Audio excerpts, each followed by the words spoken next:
Welcome, Cancer. This is Regina from Pacific Tarot, getting ready to do your spring equinox reading. On March 19th, the sun will enter into Aries, which is the official beginning of the astrological new year. So in the Northern Hemisphere, that means we're welcoming spring, and this symbolizes the time of new starts, fresh beginnings, and is really meant to be an energizing time for you when perhaps for many the new year actually truly begins. So I am doing personal readings, and the information for that you can find in the description box below.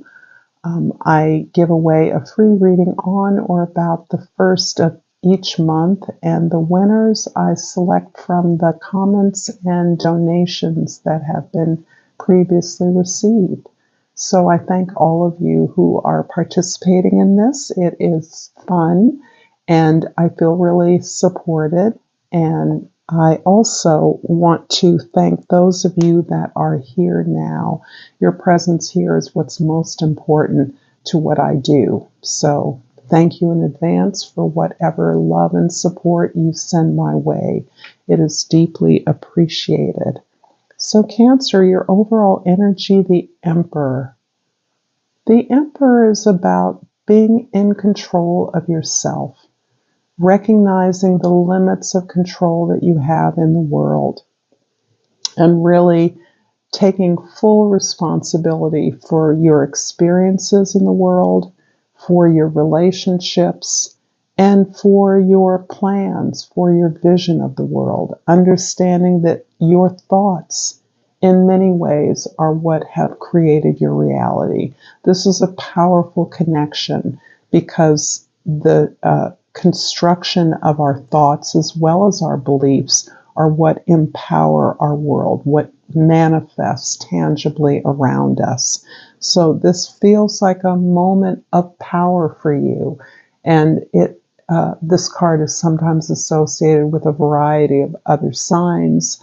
What feels most important is the cardinal nature of this energy. You're a cardinal sign. The cardinals are Aries, Cancer, Libra, and Capricorn are the signs that mark the seasons and therefore are seen as the initiators of energy. You start things, you begin things. That feels important at this time to me, particularly as this is about the spring equinox, and the Emperor actually is symbolizing the onset of spring, the force of new beginnings, the power of life surging into existence. In the 10th house, the warrior of jades or pentacles, this is the Knight of Pentacles, and I see you in an interesting way, not simply building, taking steps, exploring new ways to do things, perhaps discovering new gifts that you have, practical gifts that you have, but actually puzzling something out. This occurs to me as the result of many experiences that you've had. The Emperor doesn't come to this power of manifestation through as a newbie. This is something that arrives, evolves as a process of having experience, being practiced at realizing outcomes and goals. And the warrior here feels like a fresh opportunity to rethink the way that you have manifested what you desire, or the desire to manifest something new, something fresh, maybe to explore the implications of something you're only thinking about. But there is a sense here of questing, of looking for, of exploring the possibilities for growth, for a plan, the implications of a plan or a program that you're devising at this time. This can have a lot to do with your career, naturally, in the 10th house, the way others see you, but it can also be your ownership of a project or a program or something that is going to impact a lot of other people. And that can be in your home, on your team, in your organization. The first house, the Lord of Swords or the King of Swords, is again about a way that you are someone who is called upon to mediate, to give information, guidance, or advisement, to entertain new ideas. But in that regard, there is a sense of you mediating negotiations or disagreements, discussion, conversations about people from a variety of positions.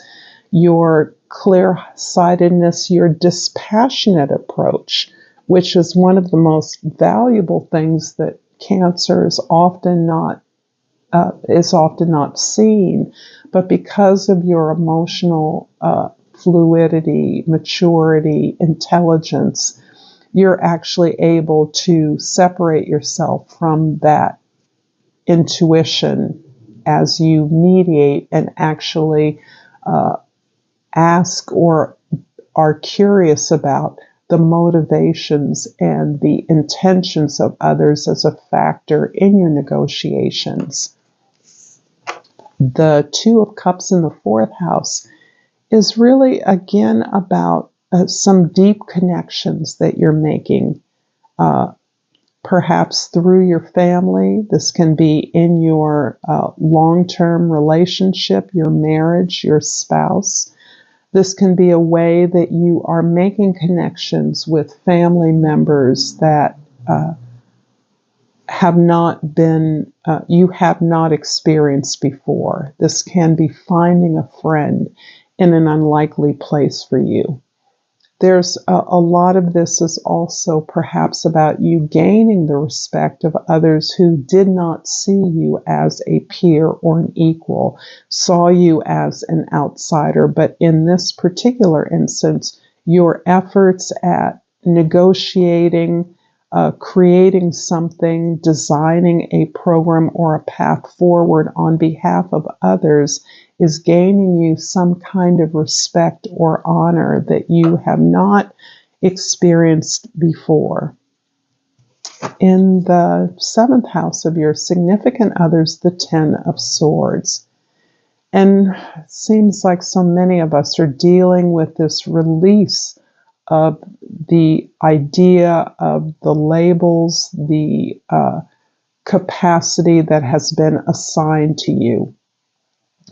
The expectations of others, really releasing those, even experiencing those through a loss of some sort. Perhaps it is recognizing that a particular loss, this can be of a partner, a loved one, or a thing that symbolizes the contribution of someone that you have actually changed, are willing to release an old lifestyle, an old way of being, an old idea about who you are as reflected in their eyes, as something that is exhausted and has exhausted you. Perhaps you are laboring mightily under the care of someone who is needs a lot of help, and you're feeling visibly drained as you also negotiate the change in your status as a result of this release. It's interesting, these two cards together feel very intimately entwined here. This experience of taking care of someone is actually elevating your relationship in a way that has that it's allowing you to experience a deeper, eternal connection with an individual who perhaps needs your intensive care right now, your love, your compassion. If this reading is resonating for you, Cancer, please like this video. share this with somebody who might enjoy it or find it useful, comment below. I always love reading your comments, and subscribe to my channel, Pacific Tarot. And I pulled grief. I understand that losing something is an opportunity to appreciate it. I'm also going to pull flora and fauna of Africa, and also to just share my condolences to anyone that is actually going through such a process that is laborious and depleting, even though new aspects of a relationship always are miraculously flow from this kind of intimate connection. And I pulled the donkey, and the plant associated with that is lady slipper, and the key word is service. So I'm sorry if that somewhat of a chortle is my Capricorn way of welcoming humor into even the gravest of situations. Help others without carrying their burdens for them. Hold yourself and others accountable and work diligently together. The Lord of Swords, or the King of Swords in the first house, is clarified by the Knight of Pentacles in the second house and the Ace of Swords in the third house. So here we have a repeat card. So I see you busy planning. As I said earlier, there's this sense of puzzling something out. But if you are indeed addressing the care or building something, I feel as though you're really having to take a disparate bunch of resources and pull them together in a way that provides a service, that helps someone else, that assists someone. There's also this tremendous revelation that you're experiencing, a lot of clarity about not only the way you communicate, but the way you're learning something. This can be about your intimates, about your closest friends or relatives. There's some way in which you are experiencing an illumination, a new idea, a sense of your truth evolving or emerging from a very stressful situation. But also, this truth is emerging from this really beautiful way in which you are acknowledging your gifts and talents. You are connecting deeply with your higher self. You're allowing your partners to reflect on and reflect this beautiful sense of a greater capacity, greater potential, and greater compassion.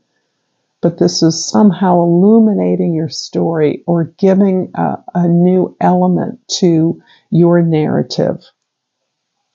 The Two of Cups in the fourth house is clarified by the Nine of Pentacles and the Six of Swords. There's this underlying sense that you are independent. You have crafted and developed a life that values who you are and what you have, and has multiplied or amplified the abundance, the joy, the pleasure in your life, no matter how humble or grand, so that you have learned the trick of investing continuously in yourself. And that doesn't preclude other projects or activities of others that you see as worthy of support, but you're able to give that without undermining yourself or destabilizing the resources you have. You're also moving away, supporting the movement away from a chaotic or a difficult situation. For some of you, this is about your working conditions. For others, this continues to be about moving out of a family situation or some kind of a environment where you haven't been able to make the contribution you're worthy of, primarily because you're excluded from this environment. Perhaps you're seen as different, or not a peer or an equal in some way. Whatever it is, you are frustrated by your inability to contribute to something, and your actual efforts at mediating something, devising a remedy for the situation, entails your physical leaving, your physical movement away. And this is as much because you're looking for peace to a situation. You're looking for acceptance. And that is difficult to receive or experience in your current environment. And so this is kind of a moving on feeling that you are at a place now where you recognize no matter how you can remedy or mediate a situation, that this is your final chapter. This is your moment to release the situation as not truly belonging to you. The Ten of Swords in the 7th house is clarified by the 5 of Cups in the 8th house and the Emperor in the 9th house. The Emperor is a repeat. So here you're being asked to continue to grieve the situation that you are in. There is no way that you can put a time frame on the release of these powerful emotions, even the beautiful ones, even the positive ones. The honoring of a love, the honoring of a connection, the acceptance that its time is over, the recognition that any regrets or remorse is a natural part of the process, and not holding yourself back from any self-judgments is part of releasing them. So that in fact, what does remain is your foundation, is this reflection of self-respect, self-love, doing the things that you know others would do for you, or this particular other would do for you in the very least. You're also re-energized around some area of your life that you can take control of. And it feels as though that is pointing you in the direction of some kind of spiritual communion, educational community, efforts at telling your story in a public way, in publicizing some of the lessons perhaps, or the curriculum that you have followed or created in response to a situation of loss. The Warrior of Pentacles, or the Knight of Pentacles, is clarified by the 3 of Cups in the 11th house and the Hierophant in the 12th house. The Hierophant keeps showing up for everybody, and I'm really understanding this as being the lifelong capacity of each of us to find how life is a learning experience, how we transform our experiences of whatever sort, particularly the challenging, difficult situations, through our ability to learn, through our ability to make an evaluation, an assessment of the part we played, the responsibility we have in whatever experiences we have, and to correct, to improve, to learn new skills, to find a way to learn about the things we don't understand or we don't know about. And this is really important because this appears to bear upon your ability not only to honor the resources and the support that you have, to celebrate that, but to share that path with others who are in a similar situation. This can have a lot to do with the process of bereavement, the process of grieving, a way that you are bringing light, information, inspiration to a process that is inevitable for all of us. I'm going to finish up this reading, Cancer, with a crystal oracle. And what jumps out is the dioptasy. I've never gotten this interesting crystal right, but the key word is love. I am love, and love is me. I'm really touched, Cancer. Until next time, namaste.